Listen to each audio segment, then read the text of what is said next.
Assalamualaikum. Selamat datang di pembelajaran daring Sejarah Indonesia SMK kelas 10. Kali ini kita akan membahas tentang corak kehidupan masyarakat masa praaksara. Maksud dari corak kehidupan masyarakat di sini adalah tempat tinggal mereka di mana, bagaimana mereka mencari makanan, dan sistem kepercayaan apa yang mereka anut. Untuk masyarakat masa praaksara di sini adalah jenis manusia purba mulai dari jenis Meganthropus, jenis Pithecanthropus, dan jenis Homo.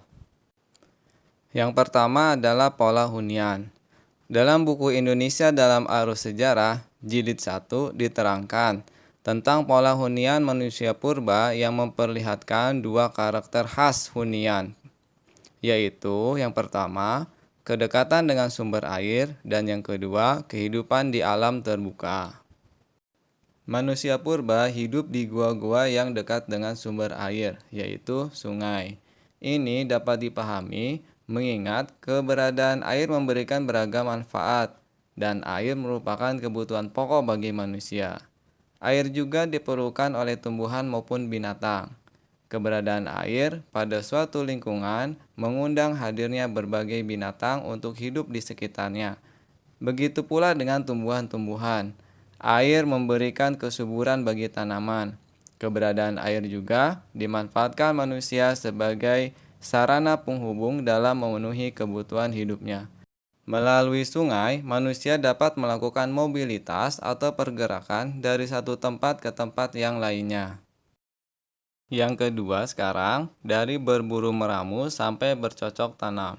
Artinya adalah bagaimana manusia purba itu mencari makanan dengan pola berburu hingga mereka bisa membuat makanan sendiri. Berdasarkan hasil penelitian, baik yang berwujud fosil maupun artefak, mengenai alat-alat yang digunakan manusia zaman praksara, diperkirakan mereka hidup dengan cara berburu dan meramu. Alat-alat yang digunakan terbuat dari batu yang masih sederhana. Hal ini terutama berkembang pada manusia Meganthropus dan Pithecanthropus. Untuk mempertahankan hidupnya, mereka menerapkan pola hidup nomaden atau berpindah-pindah tergantung dari bahan makanan yang tersedia. Tempat-tempat yang dituju oleh komunitas Meganthropus dan Pithecanthropus umumnya lingkungan dekat sungai, danau, atau sumber air lainnya, termasuk di daerah pantai. Mereka beristirahat misalnya di bawah pohon besar. Mereka juga membuat atap dan sekat tempat istirahat itu dari daun-daunan. Masa atau zaman manusia purba berburu dan meramu ini sering disebut dengan masa food gathering. Mereka hanya mengumpulkan dan menyeleksi makanan karena belum dapat mengusahakan jenis tanaman untuk dijadikan bahan makanan. Dalam perkembangannya, mulai dari sekelompok manusia purba yang bertempat tinggal sementara, misalnya di gua-gua atau di tepi pantai. Peralihan zaman Mesolitikum ke Neolitikum menandakan adanya revolusi kebudayaan dari food gathering menuju food producing, dengan peran utamanya adalah Homo sapiens. Mereka tidak hanya mengumpulkan makanan semisal food gathering dari manusia Meganthropus dan Pithecanthropus, tapi untuk Homo sapiens, mereka sudah mencoba untuk memproduksi makanan dengan menanam. Kegiatan menanam atau bercocok tanam dilakukan ketika mereka sudah mulai bertempat tinggal, walaupun masih bersifat sementara. Kegiatan manusia bercocok tanam terus mengalami perkembangan. Peralatan pokoknya adalah jenis kampak persegi dan kampak lonjong.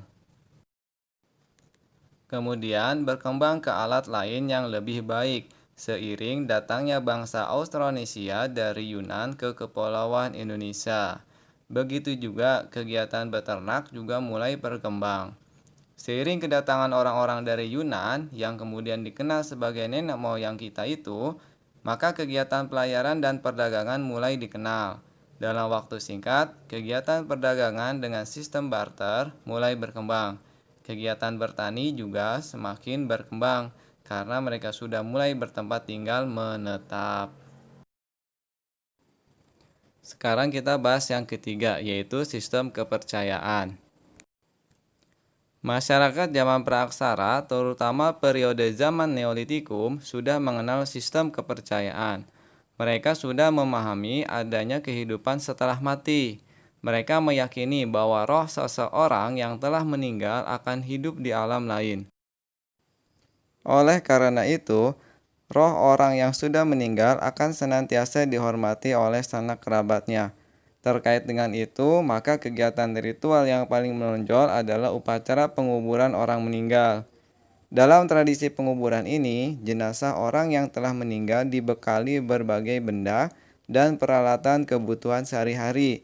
Misalnya, barang-barang perhiasan, periuk, dan lain-lain yang dikubur bersama mayatnya. Hal ini dimaksudkan agar perjalanan arwah orang yang meninggal selamat dan terjamin dengan baik. Dalam upacara penguburan ini, semakin kaya orang yang meninggal, maka upacaranya juga semakin mewah.